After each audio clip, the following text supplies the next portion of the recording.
Al-Mukarram Akhil Aziz Kiai Haji Lukman Haris, jangan dipanggil Gus, panggil Kiai supaya nggak nakal. Kalau Gus masih nakal, kalau Kiai orang pantas Kiai nakal. Dan ashabi wa ikhwati abnai Mbah Saleh Darat, Gus Kiai Gus Taufik bin Mukhlisnya bin binti ibu saya, Siti Zahra bin Sohail bin Sohail. Oh, jadi cicit nggih. Menawi panjenengan, ini panjenengan. Bin, nggih. Ahmad, nggih. Bin Dahlan, Nggih. Oh, menangi Soleh. nggih. Langsung malah. Siang hari ini saya sebagai Ketua Umum PBNU merasa bersyukur, gembira dan berbangga, tafakur, tasyakur bahwa ternyata zuriyah abna wa asbat wa ahfad Mbah Saleh Darat bukan Muhammadiyah. Sejak dulu ada yang Muhammad, berarti ada yang Muhammadiyah ya? Lah itu apa? Ya iya. Yang masukan yang ke saya itu bahwa kenapa Mbah Saleh itu sudah ya hampir hilang lah, kecuali orang tertentu yang tahu. Teman saya tahu. Kenapa nggak dikenal oleh halayak masyarakat ramai? Beda dengan misalkan Mbah Hashim atau Wali Sopol atau Mbah Timbai Termas, karena turunannya Muhammadiyah gitu. Jadi tidak ada yang peduli dengan makomnya atau dengan haulnya atau dengan peninggalannya. Ya sudah, saya nggak ikut campur kalau Muhammadiyah. Iya, tapi kalau keturunannya itu minan nahdiyin, saya berkewajiban ikut juga membesarkan kopi soda. Saya pun terpanggil harus membesarkan, menghidupkan, mensyiarkan, diayahkan, mempromosikan kopi soda dalam rangka di ajli ihtiram wa takhlid ismil azim Mbah Kiai Saleh bin Umar Darat Semarang Al-Asmaroni. Nah, oleh karena itu dari hari ini mari kita kerja keras bagaimana agar nama Mbah Saleh Darat dikenal seluruh masyarakat Nahdien, seluruh warga Nahdien. Ini nanti kalau ada munas atau ada muktamar ini harus dipamerkan. Harus ada juga foto-foto makomi pun. Tinggal apa yang ada? Rumah masih ada rumah atau masjidnya, makomnya, zuriyahnya dipoto, terus nanti di muktamar dipamerkan. Berapa? Ngurip-ngurip kebanggaan ulama Nusantara. Betul berarti untuk sombong boten. Kita bangga ulama Nusantara ternyata banyak, antaranya Mbah Saleh dan masih ada yang lain gitu kan. Jadi membesarkan nama baik ulama, jaringan ulama Nusantara. Dan luar biasa loh. Ulama Nusantara itu jasanya luar biasa sebagai mediator antara istilahat Arabiyah, terminologi bahasa Arab menjadi terminologi Jawa dengan benar, mboten ngawur, dengan mubtada utawi khobar iku fa'il opo maf'ul being itu benar. Saya kira salah orang salah benar. Fa utawi li mubtada iku khobar opo li fa'ilin wa naibih dhohar wa ing li maf'ulin bihi krono li maf'ulin li ajlihi wa ing dalem dzaraf wa mutlaqul maf'uli fihi kelawan kadzaka ba'ul jarri fatlu bil bayan serta li maf'ulin ma'ah wa kang sifah silatu mausulin kadza mithlu sifah apane litamyizi halu fastahidu bil hifdzi ya rijalu. Ini upaya ulama dulu bagaimana mensinkronkan istilahat nahwiyah, grammar Arab dengan istilah bahasa Jawa. Ternyata benar, manfaat, barokah, memudahkan ta'lim kitab bahasa Arab kepada para santri, kiai kepada para santri. Kulo piyambak, saya sendiri juga jebolan utawiku lah, jebolan utawiku. Maka insya Allah yang ngaji dengan utawiku ilmunya akan rosikh, akan mendalam. Kalau yang cuma terjemah kurang mendalam itu, kurang menghayati. Kalau utawi iku satu-satu kan, alhamdulillah utawi iku lillah, kang Rabbil Alamin kang, kemudian dimantapkan gitu. Itu akan lebih rusuk. Walaupun setelah besar nggak perlu, setelah besar saya sekarang nggak perlu utawiku. Tapi proses permulaannya saya dikenalkan dengan ngaji utawiku ternyata lebih mendalam daripada yang tidak dikenalkan utawiku. Satu. Yang kedua, bagaimana ulama itu membangun spirit budaya akhlakul karimah. Tidak kiai-kiai itu membaca syariat. Ayah saya contohnya, ayah saya ngajarin Fathul Mu'in. Fathul Mu'in isinya apa? Man taraka sholata muta'ammidan ustutiba wa illa fassaif.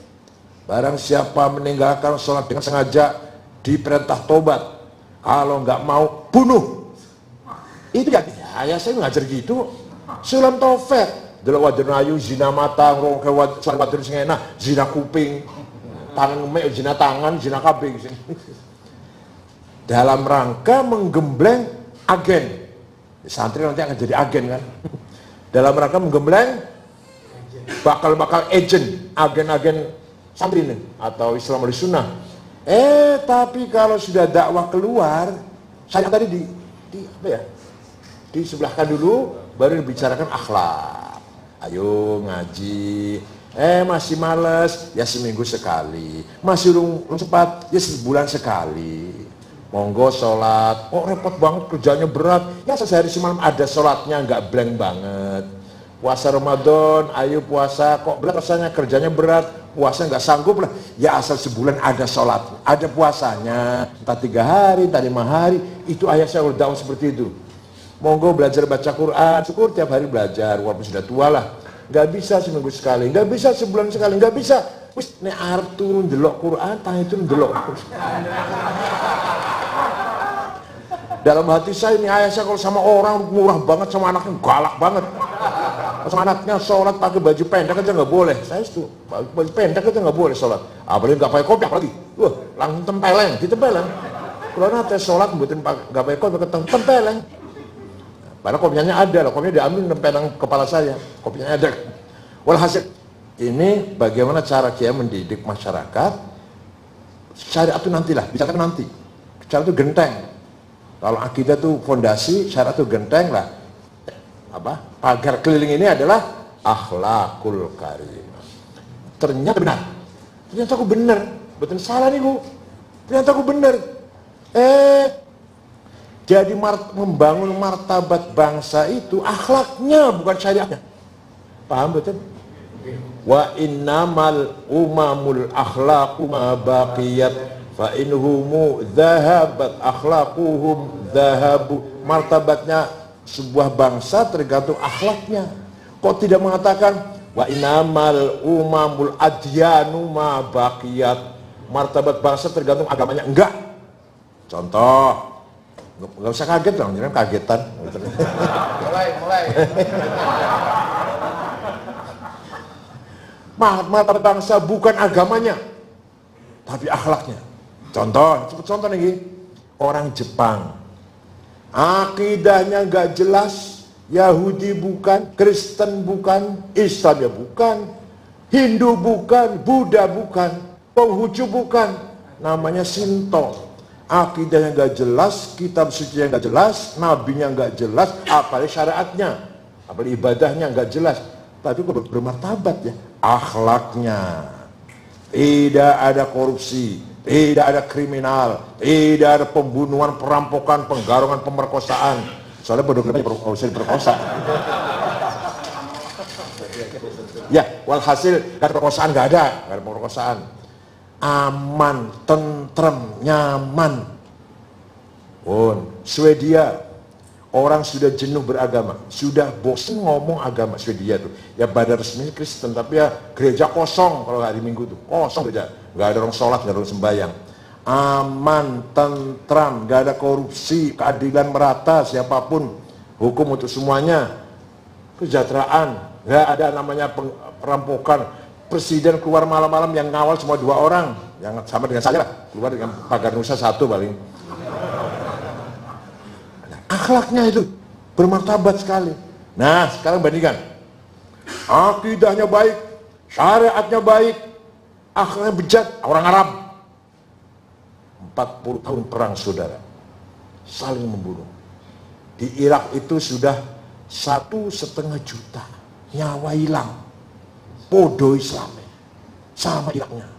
Afghanistan 40 tahun, hanya 7 suku, 100% Muslim, 99% Hanafi, 1% Syiah. Perang terus sesama mereka. Kalau perangnya dengan Yahudi pantas, sesama mereka. Somali bangkrut, bubar, negara Somali sudah 100% Syafi'i. Nggak ada yang non-Muslim, nggak ada. Suriah, Syekh Said Ramadan Al-Buti, ulama sepuh lagi ngaji, bukan lagi kampanye, bukan lagi ngaji, dibom. Yang ngebom orang Islam, Jabhatun Nasrah yang ngebom. Di Mesir, Masjid Rafah di Provinsi Arish lagi sholat Jumat dibom, 680 orang mati semua jamaah. Yang ngebom orang Islam. Di Irak Jumatan sholat bareng, Jumatan bareng, bar sholat perang sesama orang Islam. Akhlaknya orang Arab bejat, ambrol, rontong, rongsok, bobrok. Agamanya baik, akidahnya, syariatnya baik, rukun Islam 5 kok. Akhlaknya tidak ada orang yang membanggakan orang Arab sekarang. Bahkan Islam pun kena, karena Arab garis miring Islam, garis miring teroris, garis miring mudah saudara. Jadi nama baik orang Arab sekarang lagi hancur di mata dunia ini. Jangan harap ada tokoh besar, pemikir besar, ulama besar lahir dari masyarakatnya lagi konflik. Bagaimana menjadi orang alim baru nembe nulis karangan nengguri ono bom, berhenti ya. Mau kuliah berangkat di jalan ada bom, gak jadi kuliah. Bagaimana mau maju ilmunya? Nah, oleh karena itu syukur, ya syukur kita ini akidahnya benar, mengikuti Imam Abul Hasan Al-Asy'ari, Ali bin Ishaq bin Salim, Ali bin Ishaq bin Salim bin Ishaq bin Abdullah bin Bardah bin Abu Musa Asy'ari. Lahir tahun 260, wafat tahun 324. Syariat kita bagus, mengikuti Imam Syafi'i, Abu Bakar Muhammad bin Idris bin Uthman bin Abbas bin Syafi' bin Musayyab bin Ubaid bin Abdul Yazid bin Abdul Muttalib. Jadi syariat jelas, akidah jelas, tinggal bagaimana orang NU ini akhlaknya bisa bermartabat, akhlaknya bisa terpuji, menjongkrak, menarik martabat kita di mata dunia ini. Itu yang paling penting. Contoh, waktu saya ke Australia tahun 2012 dengan istri saya muter-muter bulan puasa setengah bulan di kota Melbourne, Canberra, Sydney ya pasti, Brisbane. Nah, hari terakhir mau pulang belanja oleh-oleh di Sydney. HP saya ketinggalan di toko kecil, tapi mampir-mampir banyak. Saya lupa toko mana yang HP saya ketinggalan. Betul. Ya sudah. HP jelek aja kok, gampang beli lagi. Gampang minta lagi, gampang. Semua juga gratisan lah. Udah tidur di hotel, beres-beres tidur jam 9, setengah 10 ada orang ngetok pintu, petugas hotel dengan anak muda, anak remaja, bawa HP saya dikembalikan. Itu akidahnya nggak beres, syariatnya nggak beres, akhlaknya. Sekarang bandingkan kalau saya HP-nya ketinggalan di acara kopi saudara.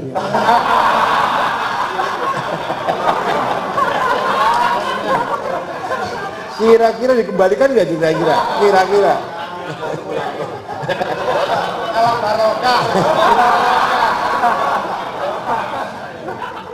Ini namanya akhlak namanya.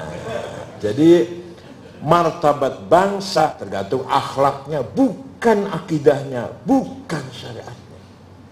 Innama bu'itsu litammima akhlak. Kok nggak makarimah tauhid, makarimah sholat, makarimah puasa, tahu ora? Makarimah akhlak. Nah kembali, tadi sebut-sebut Kiai Hasan Besari ya. Itu punya murid hatam Quran, hatam Fathul Qorib, nulis tangan dengan tangan sendiri. Namanya Abdul Hamid, beliaulah Pangeran Diponegoro yang merepotkan Belanda sejak tahun 1825-1930 sampai dirapatkan di Den Haag sana. Piye caranya mengalahkan Diponegoro ini? Oh caranya orang Jawa jangan dikerasin, dilem, dijunjung, diololo, diogrong-ogrong. Nah nanti lemes, betul. Diponegoro diundang, ditunda ke Magelang, dipuji-puji, disanjung-sanjung, makan besar. Ya sudah lemes, mau damai, mau bersaudara, mau udah bersaudara, ya udah kerangkeng di Borogol, buang ke Makassar. Orang Jawa itu rumahnya kalau dilem terus lemes gitu loh, masya Allah. Kemudian semakin nakas lah, lemes. Itu. Nah, siapa itu di Diponegoro? Muridnya Syekh Hasan Besari, Tegalsari, Madiun, Ponorogo. Nah, kitabnya masih wonten. Kitab tulisan Fathul Qorib, tulisan beliau sendiri masih ada di Kedu, adanya di Kedu. Ya, itulah santri dulu seperti itu.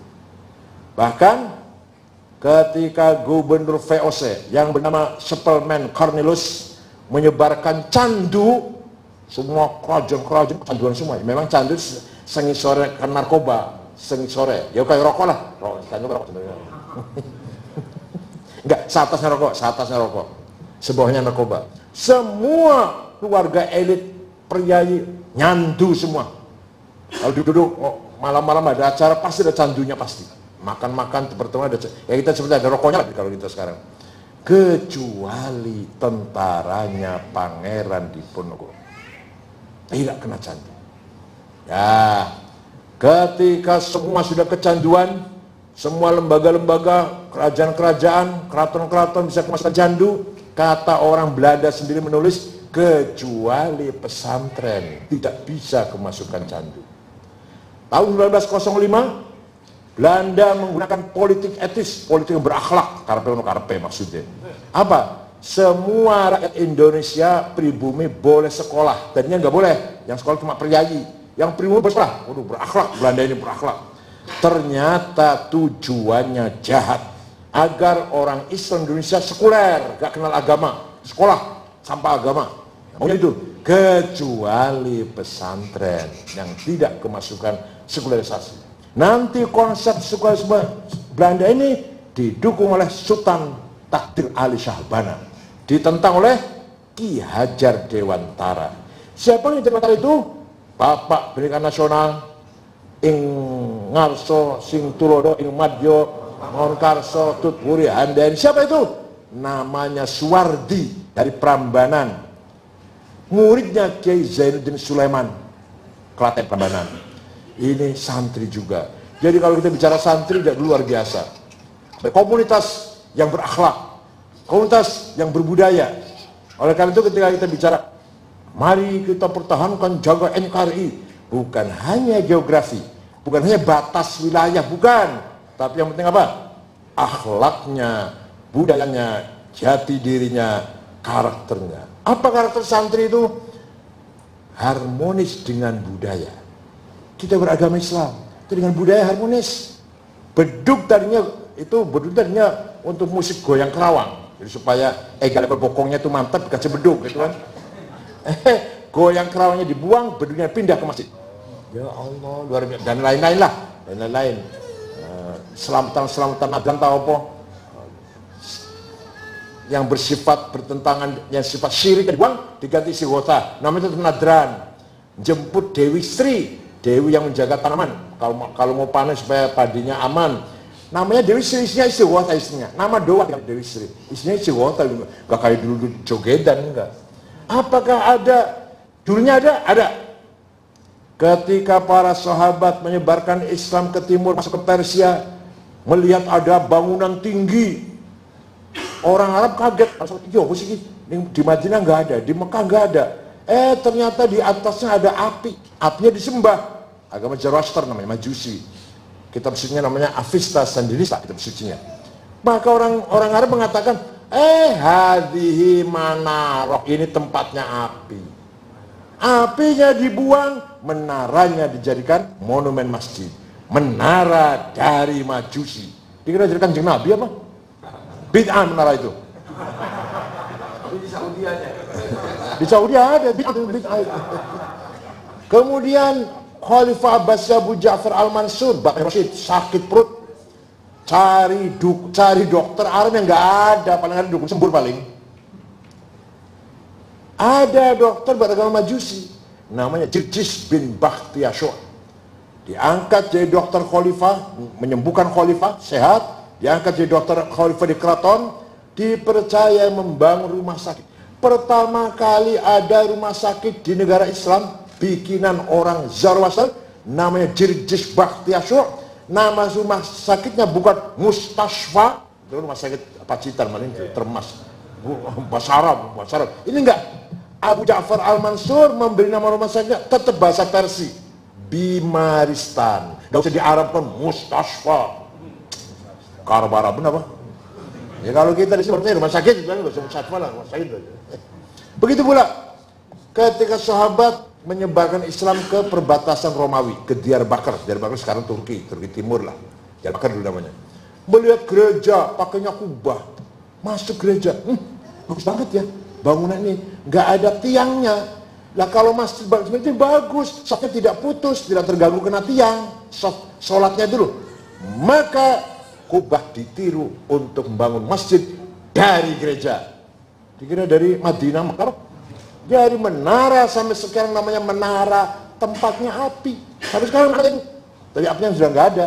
Apa aja menanya api, menara malah zaman menara malah sembuh. Bahasa Jawa menara. Ya, kubah dari gereja. Nah, suatu ketika hampir sama ceritanya. Muawiyah bin Abi Sufyan sakit, yang bisa mengobati dokter Kristen Ortodok namanya Yahya ad-Dimashqi, Johannes Damaskus. Sembuh, diangkat jadi dokter pribadi di istana. Nah, punya anak namanya, maaf, dokternya namanya Sarjius namanya dokternya. Punya anak Yahya. Punya anak Yahya.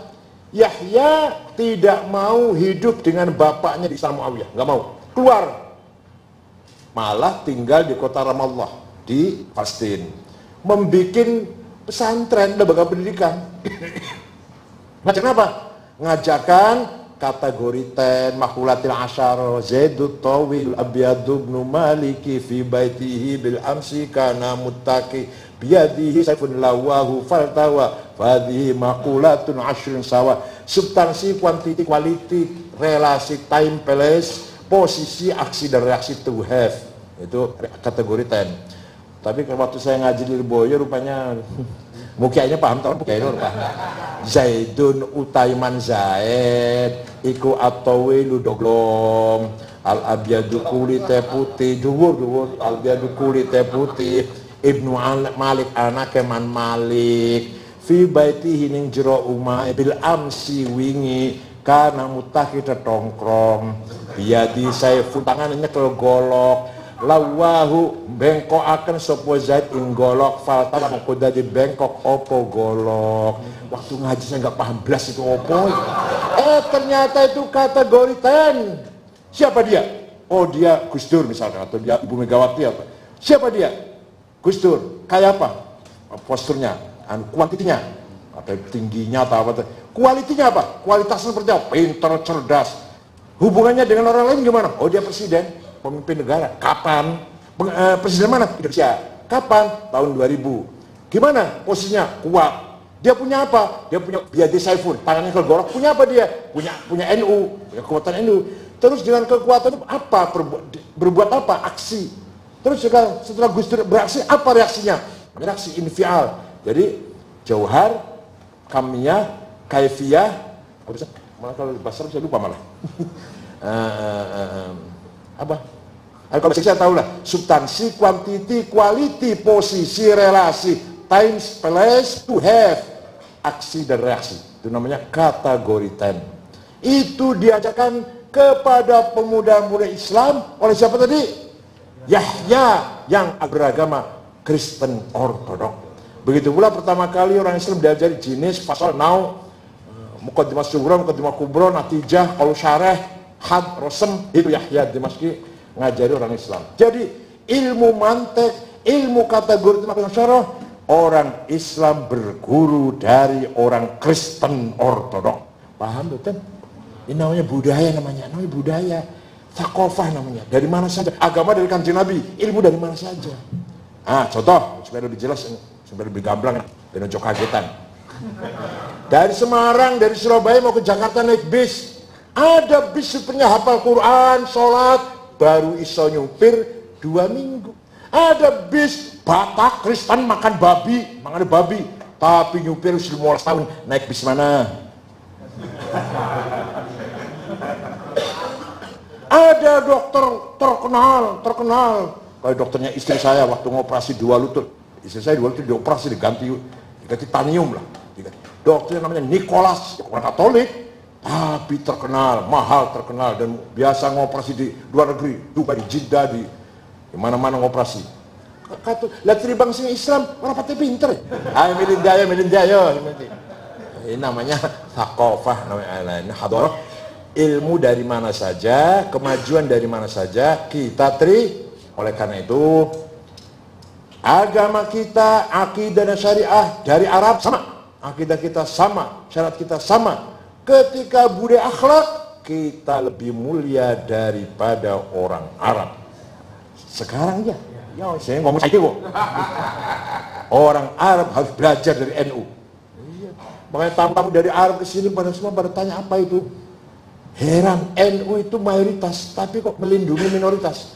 Di dunia di mana-mana, suku mayoritas, partai mayoritas, agama mayoritas, pasti menindas yang minoritas. NU sebaliknya, mayoritas memprotek, menjaga, melindungi yang minoritas. Itu kelebihan NU.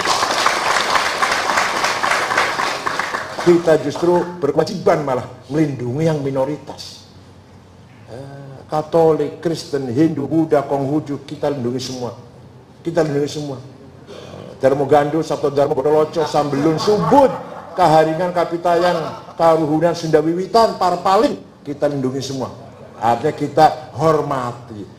Wala tasubbul ladzina yad'una min dunillahi fayasubbullaha adwan bighairi ilm. Ojo nyaci maki, jangan mencaci maki orang yang menyembah selain Allah. Nanti mereka mencaci maki Allah bighairi ilm, tidak ada gunanya, enggak ada faedahnya. Kadzalika zayyana likulli ummatin amalahum. Demikianlah saya jadikan bagi setiap umat kebanggaannya, budayanya, karakternya, tradisinya, adat istiadatnya, sopan santunnya, macam-macam harus kita hormati. Budaya berbeda tapi tidak boleh menjadikan sumber konflik. Agama beda tidak menjadikan alasan bermusuhan. 01, 02 tidak menjadi alasan bermusuhan. Nah, rebutan orang mau rebutan. Tapi NU nggak kebagian. Berdarah-darah itu nggak kebagian. Tapi nggak benci, nggak benci. Cuma nyesel. Orang mangkel. Tapi nangis berdarah-darah. Pelajaran pahit nih. Pelajaran pahit bahwa politik seperti itu. Ketika dibutuhkan kita dipakai, ketika sudah selesai kita ditinggal. Itu pelajaran paling penting. Hati-hati ke depan. Hati-hati ke depan, jangan sampai terulang. Kalau terulang dalam hal yang sama berarti al-ahmaq. Ahmaq bisa terulang dalam jurang yang sama atau dalam lubang yang sama. Nah, dalam hal ini itulah yang saya maksud dengan Islam Nusantara. Jangan salah paham, awas jangan salah. Islam yang ada di Nusantara itu benar tapi belum benar banget. Yang benar banget Islam yang harmonis dengan budaya. Islam yang baik-baik dengan budaya. Bukan hanya harmonis, malah budaya kita jadikan infrastruktur agama. Budaya jadikan media. Media diisi dengan agama. Ya luar biasa, insya Allah budayanya langgeng, agamanya kuat. Contoh, jadi kita katakan contohnya Gus Dur. Gus Dur adalah seorang pemimpin yang Islamnya total, budayanya maksimal. Kalau saya kurang maksimal, aku senang nonton wayang. Ya Gus Dur seneng banget nonton wayang. Bukan nonton, rokakan dengan wayang itu seneng Gus Dur. Berapa kali setiap tahun pasti nangkep wayang di Ciganjur dulu waktu zaman almarhum Mas Siang. Saya belum. Saya enggak menikmati wayang, masih menikmati Ummi Kulsum saya. Kalau Gus lagu Jawa, Gus Dur itu seorang yang Islamnya total, budayanya maksimal. Saya belum maksimal saya. Lagu Jawa masih belum seneng, lagu Jawa, lagu Sunda nggak seneng saya. Masih lagu Arab masih. Tapi lagunya tol ya.